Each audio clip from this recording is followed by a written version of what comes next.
Boa tarde, então. O exercício de revisão que eu pedi para que vocês fizessem, então eu vou tentar discutir um pouco de física e fazer uma revisão geral dos conteúdos de biologia e de química e de física.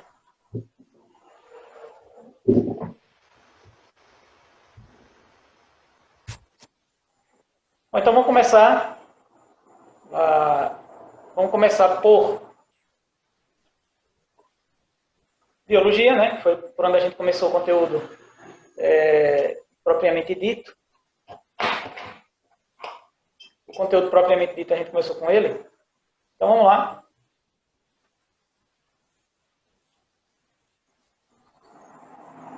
Bom, então, primeira revisão de biologia. Quais foram os pontos que a gente colocou, né? A classificação das substâncias. Essa classificação, eu disse para vocês que a substância pode ser classificada como inorgânica e orgânica. Inorgânica são aquelas que não têm carbono em grande quantidade, orgânicas são aquelas que têm carbono em grande quantidade. E a gente tem os tipos de substâncias presentes em cada um deles, né? Então, as substâncias inorgânicas, água e sais minerais. As substâncias orgânicas, a gente vai encontrar vitaminas, que nem toda vitamina é considerada orgânico, tá, gente? Mas a maioria é, por isso que eu coloco ela aqui. A gente vai encontrar os carboidratos, tá, com função energética e estrutural. As vitaminas têm função reguladora de cofatores ou coenzimas.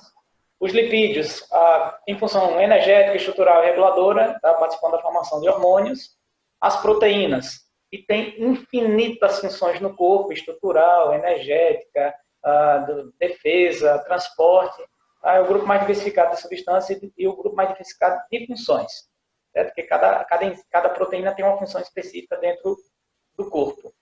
Bom, e os ácidos nucleicos, que são DNA e RNA, o conteúdo de biologia, eu quero que seja compreendido pelo menos essa parte, né, até o final do ano, os ácidos nucleicos, porque quando você chegar no ensino médio vai precisar muito deles para entender como é que funciona, certo? Não para ser cobrado, toda a prova vai ser cobrada, mas para entender, por exemplo, o conteúdo de genética lá do ensino médio, é importante que a gente saiba, tá, ou tenha uma boa base disso daí.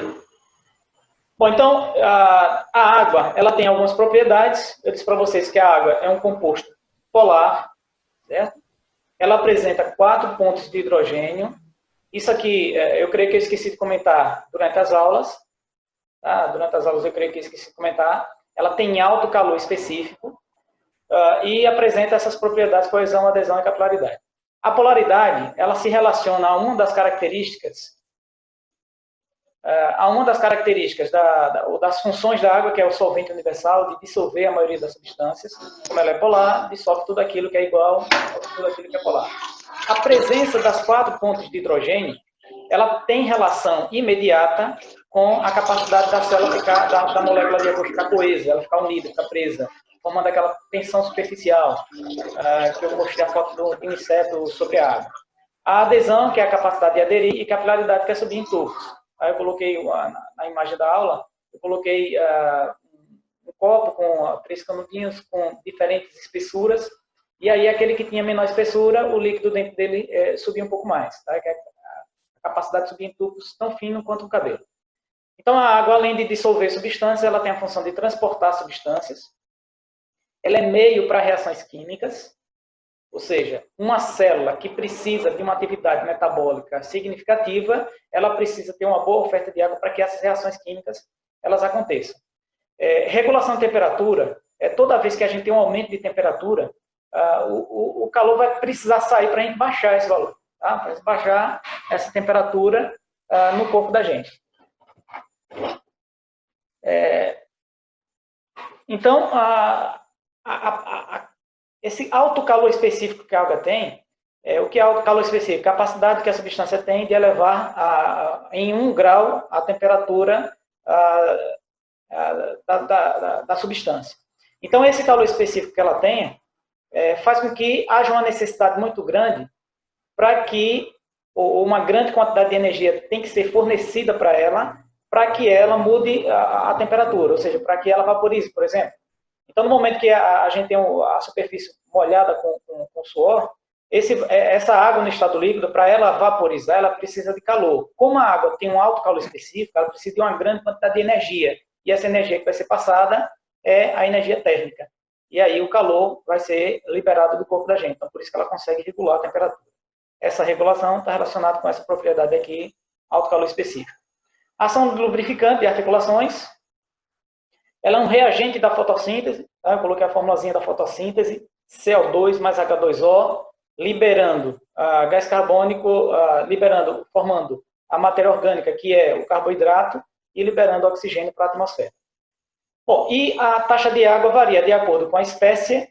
Cada espécie tem um valor definido de percentual de água, não de quantidade, mas de percentual. A idade do indivíduo, de acordo com a faixa etária, a gente vai tendo um aumento, uma diminuição gradual da proporção de água. Então, quanto maior a idade do indivíduo, menor é a taxa de água. Quanto menor é a idade do indivíduo, maior é a taxa de água. Então, uma criança tem em torno de 80% de água, um adulto tem em torno de 70%, 75%, e um idoso tem em torno de 65%. E a gente percebe que, à medida em que a idade vai aumentando, a capacidade metabólica do corpo vai diminuindo.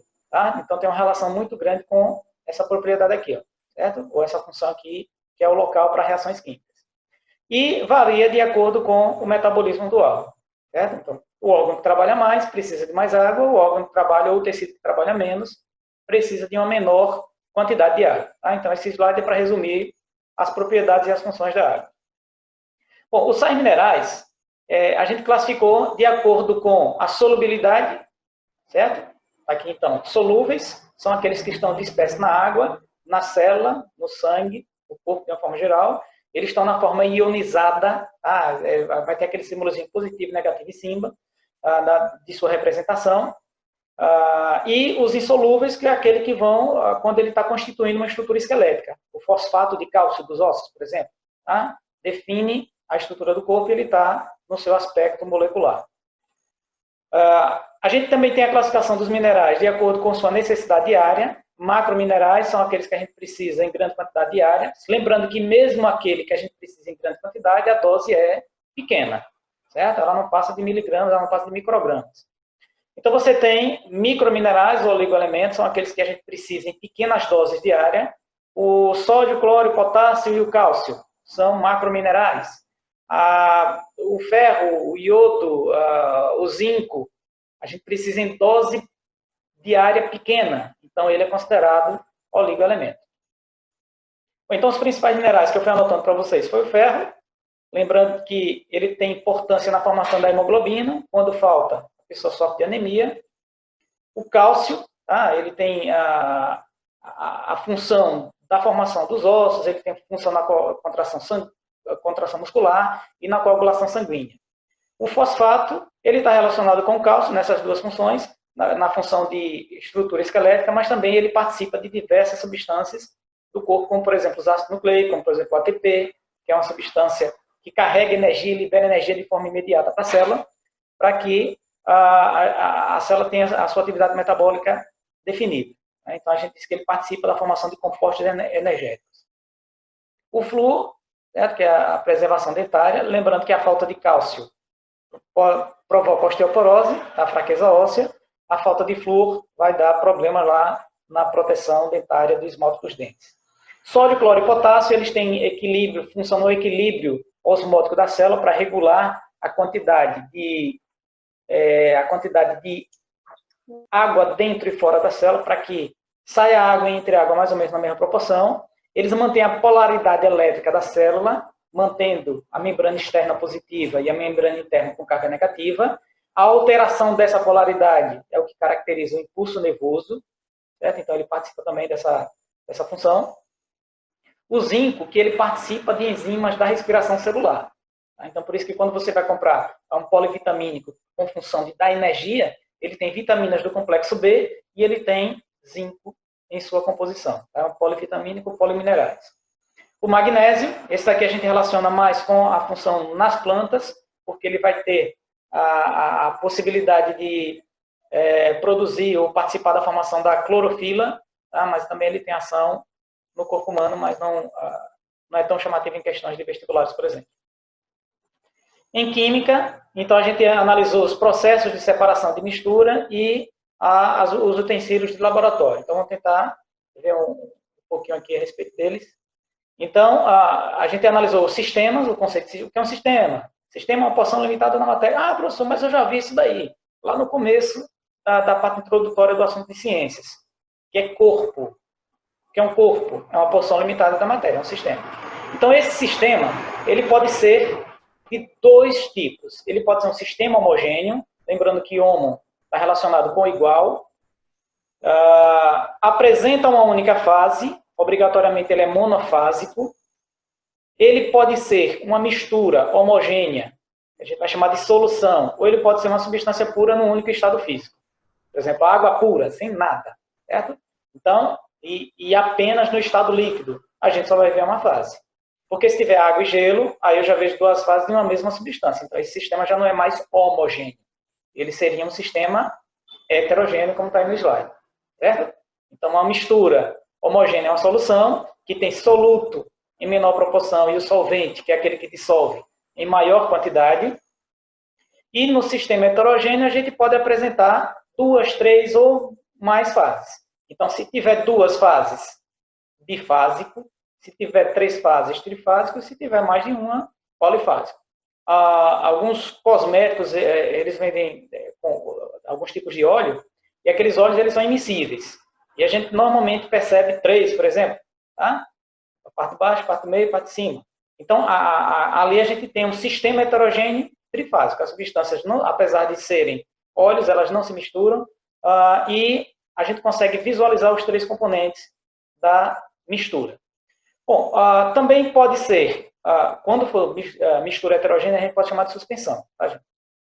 Jogou areia na água, a areia vai para baixo, jogou folhagem na água, a folhagem fica em cima, então ela fica suspensa, ela fica separada. E pode ser também uma substância pura em diferentes estados físicos, como eu disse para vocês. Se for água pura só no estado líquido, é um sistema homogêneo. Mas se for água pura, contendo gelo puro, tá, de água pura, mais um no estado sólido e a parte no estado líquido, a gente vê os dois componentes, vê o gelo e vê a água. Então, nesse caso, é um sistema heterogêneo. Não é obrigatoriamente que tem que ser uma mistura. Bom, então, a gente verificou alguns processos, ou os processos principais de separação e mistura, os mais caseiros até os mais industriais. Então, de separação de misturas heterogêneas. A catação, que a gente tem que ver a substância para poder separar. A peneiração, de acordo com o tamanho da substância, assim como também a filtração. A ventilação, que relaciona com a densidade, mas o vento é um fator primordial, porque você vai ter que expor a ventilação, a mistura. Um tem que ser muito denso para que o vento não consiga levar, muito pesado, e o outro, mais leve, menos denso, o vento vai levar. Então, o critério vai ser a densidade. A filtração, tem o filtro comum de casa, mas a gente tem o aparelho de filtração em laboratório também, tem a filtração de ar, filtração de água, certo? Depende do que você vai separar. A flotação, ou sedimentação fracionada, não sei se você lembra, mas é aquele que você tem que ter dois sólidos insolúveis no líquido e com densidades diferentes. Você coloca o líquido, assim que coloca o líquido, um vai ficar embaixo, porque é mais denso, e o outro vai ficar em cima do líquido ou sobre o líquido, que ele é menos denso. Então, a separação por flotação ou sedimentação fracionada. Dissolução fracionada, também vai ter que acrescentar um líquido, em que os dois sólidos, um se dissolve no líquido e o outro não se dissolve. Claro, quando a gente fala líquido, geralmente está trabalhando com água. Então, por exemplo, você coloca areia, você coloca açúcar, colocou areia, colocou água, o açúcar dissolve e a areia fica, ou a pedra fica, depende do que você tem a intenção de separar. Mas uma das substâncias tem que ser solúvel no líquido, por exemplo, insolúvel em água. A decantação, tem o funil de bromo, eu coloquei em alguns slides anteriores. Então, essa decantação, a substância tem que ter densidade diferente, por exemplo, dois líquidos, água e óleo.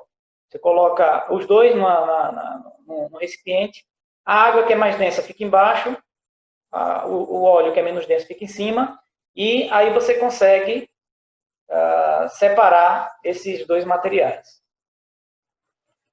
O que a gente tem mais? A imantação, que é a capacidade de um dos componentes da mistura ter atração magnética. Então, você coloca o ímã, tá? Esse ímã vai atrair o sólido, um dos sólidos que está misturado. Claro que se tiver mais de uma capacidade de sofrer atração, você não consegue separar. Tem que achar outro critério ou outro mecanismo de separação. E a evaporação, que ele pode ser tanto de uma mistura homogênea quanto de heterogênea, depende. Certo? Eu coloquei aqui, mas pode ser incluído nos dois. Do processo de separação de mistura homogênea, então a gente tem a destilação simples, que é aquela que vai utilizar o aparelho de destilação, que tem o balão de destilação, você vai encontrar um termômetro em cima, a saída com a lateral ou para um condensador, com entrada de água de resfriamento, saída de água de resfriamento. Então é importante que vocês lembrem como é que funciona esse mecanismo. Viu? A destilação fracionada, que ambos os processos eles utilizam como critério temperaturas de ebulição, que é qual substância que sai primeiro? Aquela que tiver a menor temperatura de ebulição, nos dois casos. Só que nesse daqui utiliza-se uma torre de fracionamento, porque na destilação simples deve haver grande diferença de temperatura de ebulição das substâncias. Na destilação fracionada deve haver uma pequena diferença de temperatura de ebulição. Por exemplo, aqui na destilação simples, 100 graus e 80 graus de temperatura de ebulição de duas substâncias. Água e álcool, por exemplo. Água 100, álcool 80. Então, o que é que vai sair primeiro? O álcool. Quando você coloca aqui na destilação fracionada. Na destilação fracionada, seria uma temperatura em que oxigênio líquido e nitrogênio líquido. Um é 180 e o outro é 170. Então, a diferença é pequena. Tá? Menos 180, menos 170. Então, aquela que tiver menor temperatura de ebulição vai sair primeiro, e aquela que tiver maior temperatura de ebulição vai ficar retida na torre de fracionamento. Tá? Então, essa é a diferença entre os dois processos, apenas a torre de fracionamento. Fusão fracionada, tem que derreter os sólidos, tá? Para haver fusão. E condensação fracionada, a substância tem que estar gasosa para poder sofrer a condensação, que é mudar do estado gasoso para o líquido. Aqui a gente tem alguns utensílios, tá? O quitazato, tá? O funil de decantação, funil de Buchner, funil comum de haste longa, a proveta, pipeta, bureta, tá? Da pinça, a tropa de vácuo, condensador, condensador. Então vai depender muito do que a gente analisa. Esse aparelho é o aparelho de destilação simples, certo? Vocês têm uma olhada lá como é que funciona na aula desse conteúdo.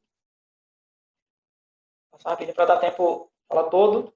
Então, da parte de cinemática, então, iniciando a parte física, eu coloquei alguns conceitos básicos, como ponto referencial, que é aquele que você utiliza para saber se um móvel está em movimento ou repouso.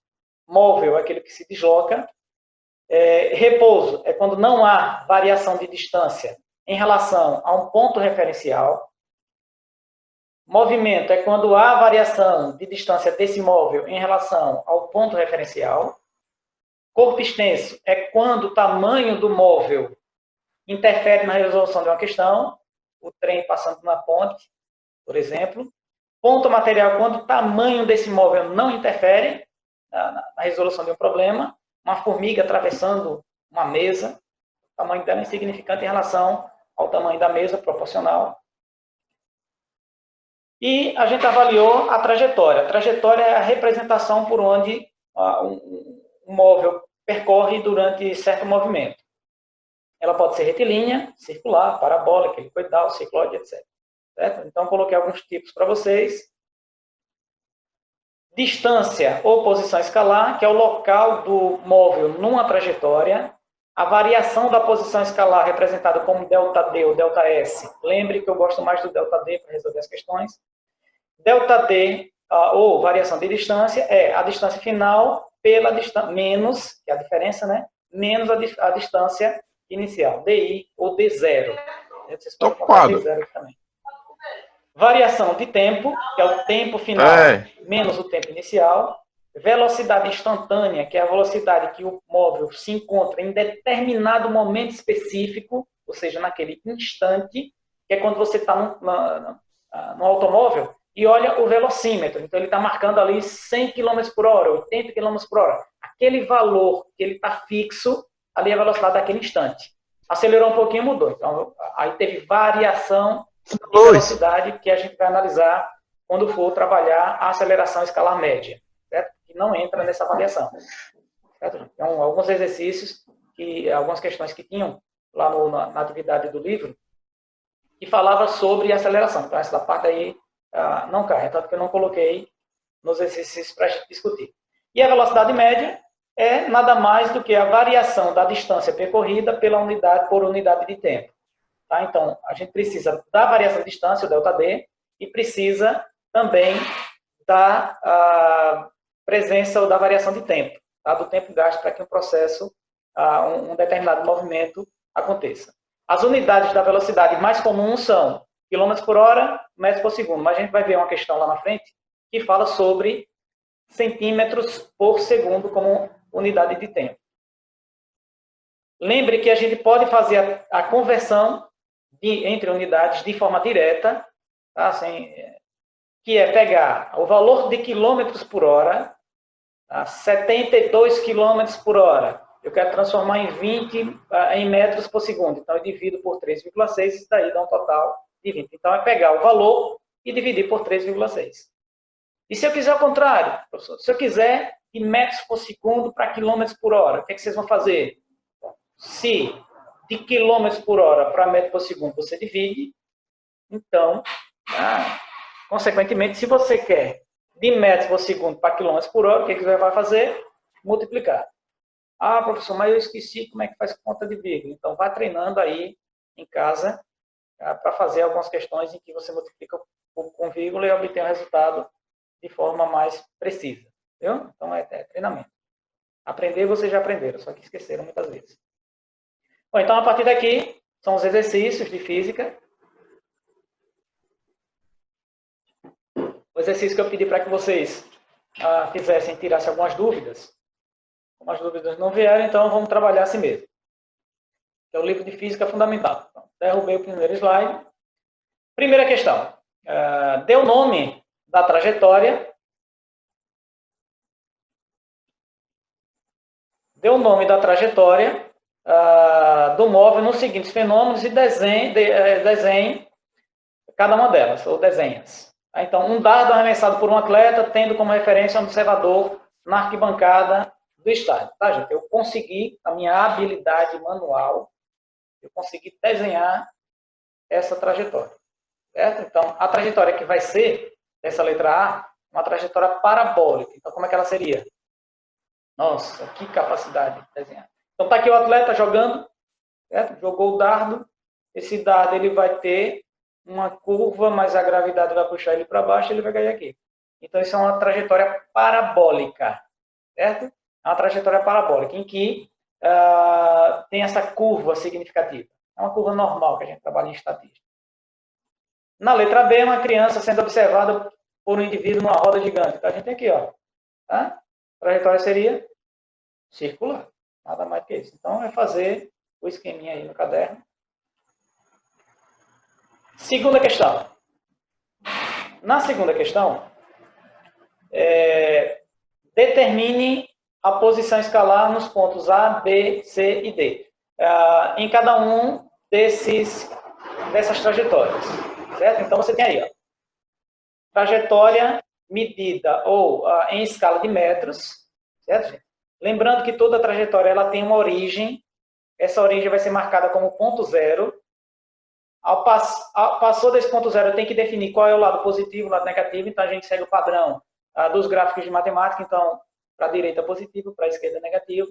Só para padronizar. Não é que a pessoa caminhou menos metros para a esquerda. Certo, gente? Ela caminhou a mesma quantidade de distância, o mesmo valor de distância, o mesmo módulo da distância. Só que eu preciso definir qual é o sentido da trajetória. Se ela tem sentido positivo, e aí a gente chamaria esse movimento de progressivo, ou se é o sentido negativo. A gente chama de retrógrado, ou regressivo, tá? Mas é retrógrado mais usado para definir esse modelo aqui. Então, quais são os posicionamentos, ou seja, a posição escalar, o local exato de cada ponto na trajetória? O A está sobre qual ponto? Menos 4. Só isso. Tá? Então, a distância de A é menos 4. Em B, cadê o B? Olha aqui. Ó. Esse tipo de questão a gente colocar C, B só para atrapalhar o aluno. Ele vai aqui por ordem alfabética e coloca CB e mais um, tá? Só para atrapalhar. Certo? Mas aqui a gente analisa. B, ó, onde é que ele está? Mais 3. Então, a posição escalar de B mais... Errei, tá vendo? Ó? Mais 3. Tá, gente? É mais 3 aqui, ó. E C é menos 3. Então, aqui, lembrando que está trocado. Tá certo, gente? Está trocado. Eu coloquei para enganar e acabei sendo enganado. Certo? Podem mandar aí à vontade. Então, B mais 3, C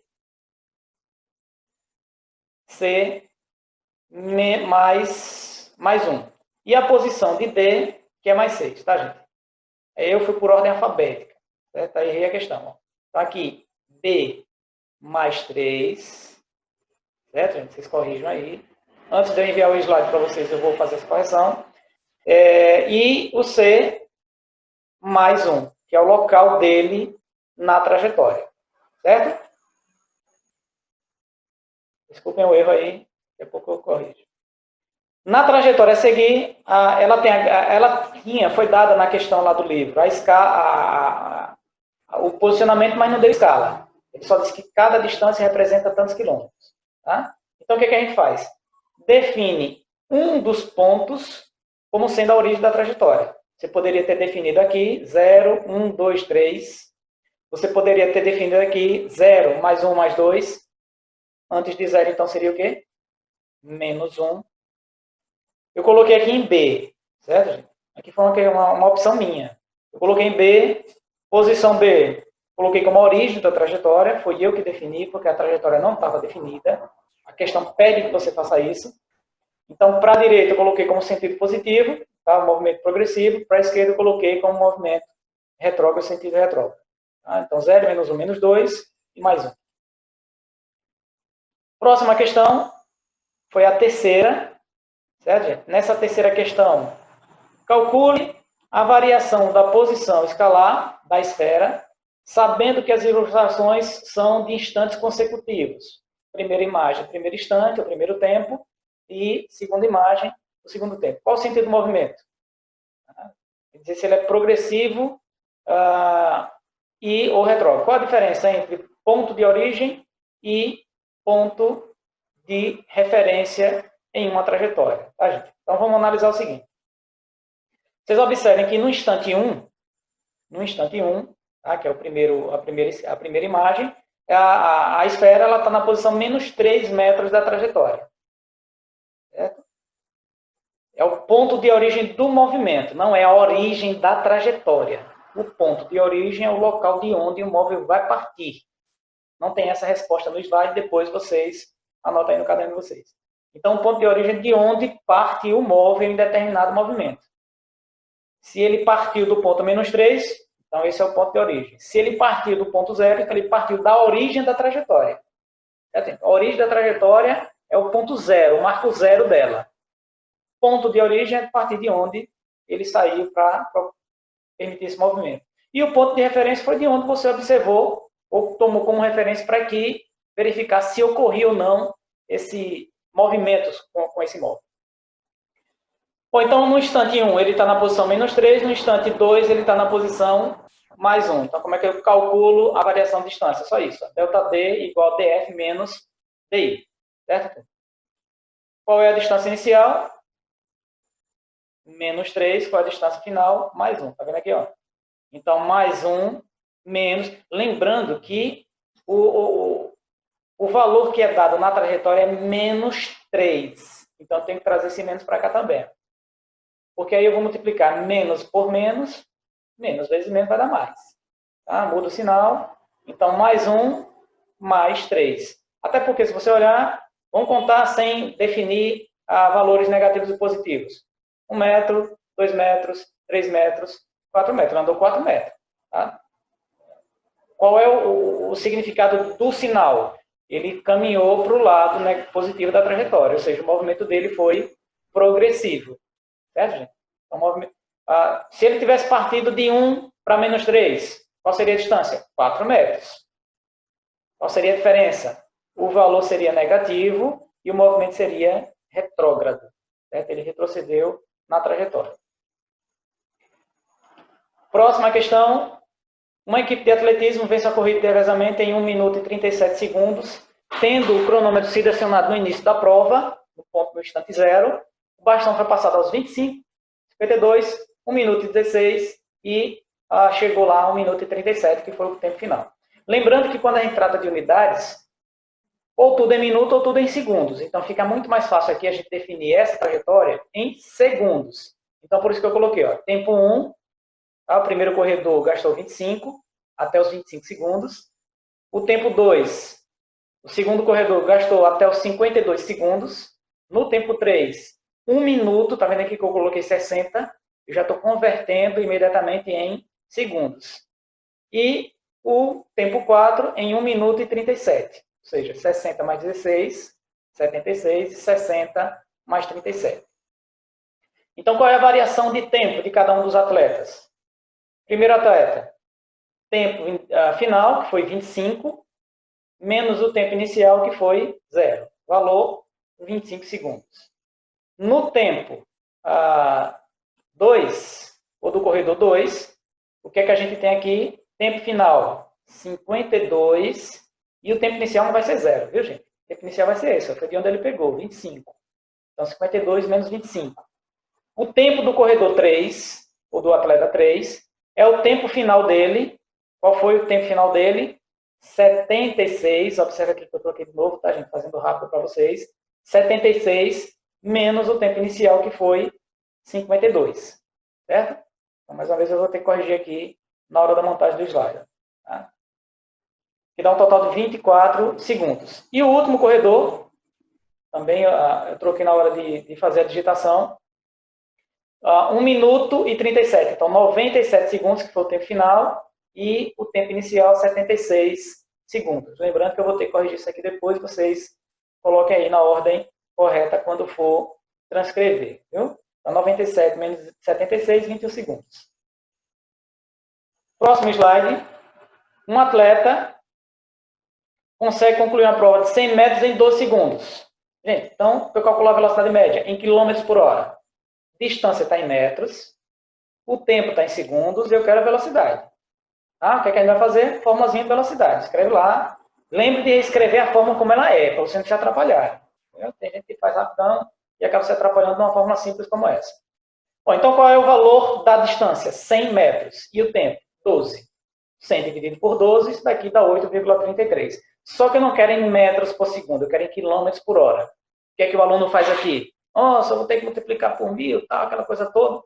Não, você multiplica por 3,6, que vai dar um total de 29,988 km por hora, que é aproximadamente 30 km por hora. Viu? Então, está em metro em segundo. Fiz em metros por segundo, eu quero em km por hora, multiplico por 3,6. Uma outra questão aqui. Dê a variação da posição escalar, intervalo de tempo em cada uma dessas questões. Primeira, letra A. Um indivíduo passa na posição 700 metros, então aqui é a posição inicial da trajetória. Certo, gente? Eu vou responder só essa, e depois eu mando as outras para vocês. O tempo, 1 minuto e 40, 100 segundos no total. A distância inicial, 700, a distância final foi 950 metros. Eu preciso encontrar essa variação de distância final menos inicial, e aí você tem 250 a distância total. Velocidade média, então, 250 sobre 100, lembrando que vai dar em metros por segundo, 2,5 metros por segundo. Se eu quero em quilômetros por hora, multiplico por 3,6, isso daqui vai dar 9 quilômetros por hora. A outra questão, mais simples, porque já dá os valores simples a calcular, a variação de distância. Eu quero a velocidade média. Tempo 8, distância 160, a velocidade média, que é o que eu quero. Velocidade média, distância sobre tempo, 180 por 8 dá 20. Como eu quero km por hora, multiplico por 3,6 e eu tenho um total de 72 km por hora. Certo? Eu vou só passar aqui rapidinho o slide. Porque em questões a gente nem sempre vai querer a velocidade, pode querer a distância como essa. Ó. Então, substitui os valores do jeito que foi dado. Bom, gente, acabou o tempo, então até a próxima aula. Próxima aula eu defino. Na verdade, a gente vai ter avaliação. A gente finaliza por aqui. Tá? Deixar ela totalmente respondida. Então, até a próxima aula, viu, gente? O nosso tempo acabou. Qualquer dúvida que vocês tiverem, podem mandar para mim. Então, boa sorte e boa avaliação de vocês durante a próxima semana. Ok? Valeu, tchau.